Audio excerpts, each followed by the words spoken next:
ਬਹਿ ਜਾ ਚੁੱਪ ਕਰਕੇ। ਲਿਆ ਦੇਣਾ ਤੇਰੀ ਦਵਾਈ। ਇੱਕ ਤੇ ਹਰ ਟਾਈਮ ਤੇਰੀ ਦਵਾਈ ਮੁੱਕੀ ਰਹਿੰਦੀ ਆ। ਜੀਣਾ ਹਰਾਮ ਕਰ ਰੱਖਿਆ ਮੇਰਾ।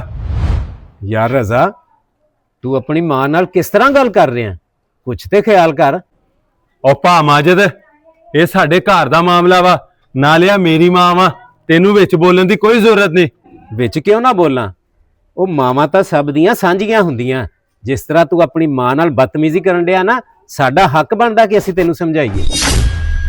ਉਹ ਮੈਨੂੰ ਸਮਝਾਉਣ ਦੀ ਕੋਈ ਜ਼ਰੂਰਤ ਨਹੀਂ।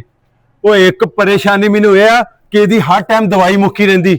ਦੂਜੀ ਪਰੇਸ਼ਾਨੀ ਇਹ ਆ ਕਿ ਇਸ ਦਫਾ ਮੈਂ ਹੱਜ ਤੇ ਜਾਣਾ ਤੇ ਸਰਕਾਰ ਨੇ ਹੱਜ ਵੀ ਮਹਿੰਗਾ ਕਰਤਾ।